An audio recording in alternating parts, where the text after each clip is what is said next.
9 അജ്ഞാതരായ മനുഷ്യർ. അവർക്ക് മാത്രം അറിയാവുന്ന മനുഷ്യനിർമ്മിതമായ കൃത്രിമമായ ഭാഷ. കൃത്യമായ ഇടവേളകളിൽ പുനർജനിക്കപ്പെട്ടുകൊണ്ടിരിക്കുന്ന 9 അമൂല്യ പുസ്തകങ്ങൾ. തലമുറകളായി കൃത്യമായ ഇടവേളകളിൽ കൈമാറുന്ന അധികാരം. തങ്ങളുടെ കൂടെയുള്ളവരെ തിരിച്ചറിയാൻ സാധിക്കുന്ന രഹസ്യ കോഡുകൾ. രാജ്യങ്ങളുടെ അതിർത്തികളില്ലാതെ ഭൂമിയിൽ എവിടെയും ജീവിക്കുന്ന സ്വഭാവം. ലോകത്തിന്റെ ഗതിവിഗതികൾ തന്നെ മാറ്റിമറിക്കാൻ കഴിയുന്ന 9 വിഷയങ്ങൾ. അവയിൽ ശാസ്ത്രമുണ്ട്, യുക്തിയുണ്ട്, മതമുണ്ട്. മറ്റുള്ളവരുടെ മനസ്സിനെ സ്വാധീനിക്കാൻ പ്രാപ്തമായ യുദ്ധമുറകളുണ്ട്. അങ്ങനെ നമുക്ക് ചിന്തിക്കാൻ കഴിയാത്ത അത്രത്തോളം അറിവുകളുണ്ട്. പക്ഷേ അവർക്ക് ഒരു കാര്യം അറിയാം: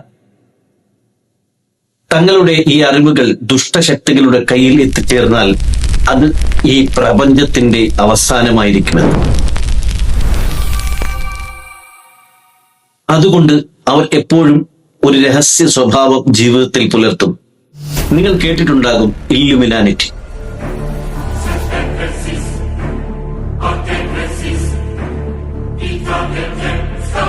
ഇതൊരു സത്യമാണോ, അല്ലെങ്കിൽ മനുഷ്യരുടെ ഭയത്തിൽ നിന്നുണ്ടായ ഒരു മിഥ്യയോ?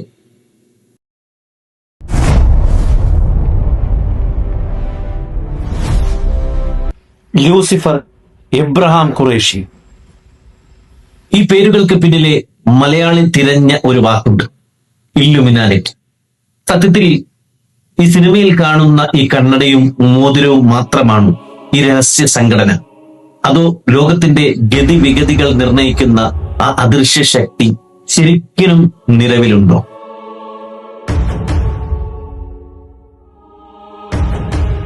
ഇല്ലുമിനാനിറ്റിയുടെ യഥാർത്ഥ ചരിത്രപരമായ സിംബൽ ഒരു മൂങ്ങയാണ്. പുരാതന ഗ്രീക്ക് ഐതിഹ്യങ്ങൾ പ്രകാരം അറിവിന്റെയും വിവേകത്തിന്റെയും അടയാളമാണ് മൂങ്ങ.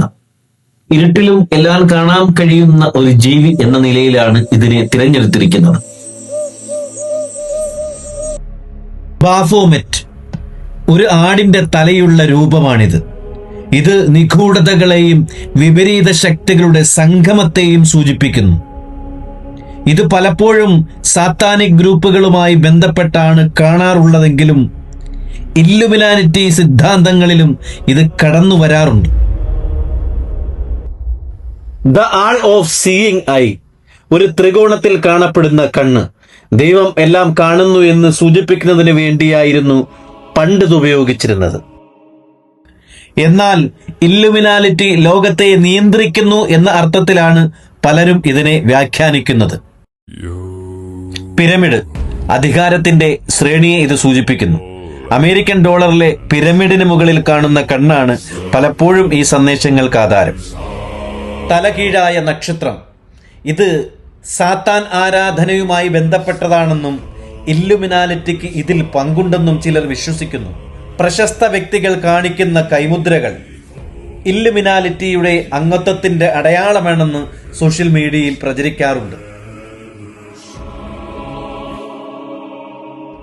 ബാങ്ക് ഓഫ് അമേരിക്ക, ഈ ബാങ്കിന്റെ ലോഗോയിൽ ചുവപ്പും നീലയും നിറത്തിലുള്ള വരകൾ ചേരുമ്പോൾ അതിൽ 666 എന്ന അക്കം ഒളിഞ്ഞിരിക്കുന്നുണ്ടെന്നും ഇത് ഇല്ലുമിനാലിറ്റിയുടെ നിഗൂഢ ചിഹ്നമാണെന്നും പറയപ്പെടുന്നു. വോഡാഫോൺ ലോഗോയിലെ സ്പീച്ച് മാർക്ക് യഥാർത്ഥത്തിൽ ഒരു 6 സൂചിപ്പിക്കുന്നു എന്നും അത് 3 തവണ ആവർത്തിക്കുമ്പോൾ RRR ആകുമെന്നുമാണ് പ്രചാരണത്തിലുള്ള മറ്റൊരു വാദം. ഗൂഗിൾ ലോഗോയിലെ ഡിസൈൻ ശ്രദ്ധിച്ചാൽ അതിൽ 6 ഒളിപ്പിച്ചു വെച്ചിട്ടുണ്ടെന്ന് പലരും ചൂണ്ടിക്കാണിക്കുന്നുണ്ട്. ഇന്ന് നാം കാണുന്ന ലോകം നിയന്ത്രിക്കുന്ന രഹസ്യ സംഘം എന്ന രീതിയിലുള്ള ഇല്ലുമിനാലിറ്റി കഥകൾ വെറും കോൺസ്പിറസി തിയറികൾ മാത്രമാണ്. ഇതിനെ സാധൂകരിക്കുന്ന തെളിവുകളൊന്നുമില്ല.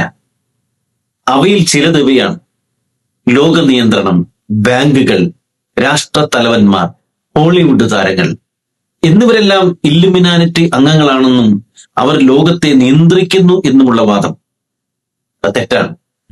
പിന്നെ ചിഹ്നങ്ങൾ, പിരമിഡ് പോലെയുള്ള ചിഹ്നങ്ങൾ കാണുന്നിടത്തെല്ലാം ഇല്ലുമിനാലിറ്റി ഉണ്ടെന്നുള്ള പ്രചാരണം.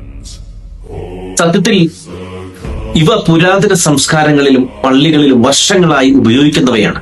സിനിമകളിലും മ്യൂസിക് വീഡിയോകളിലും ഇത്തരം ചിഹ്നങ്ങൾ ഉപയോഗിക്കുന്നത് പലരും കാണികളുടെ ശ്രദ്ധ കിട്ടാനോ അല്ലെങ്കിൽ ഒരു സ്റ്റൈൽ എന്ന നിലയിലോ മാത്രമാണ്. ചുരുക്കത്തിൽ 18-ാം നൂറ്റാണ്ടിൽ അങ്ങനെ ഒരു സംഘടന ഉണ്ടായിരുന്നു എന്നത് സത്യമാണ്.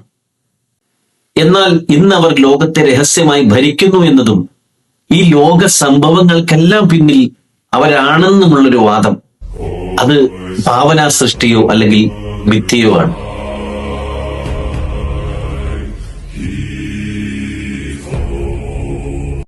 വീണ്ടും നല്ലൊരു വിഷയവുമായി അടുത്ത എപ്പിസോഡിൽ കണ്ടുമുട്ടാം.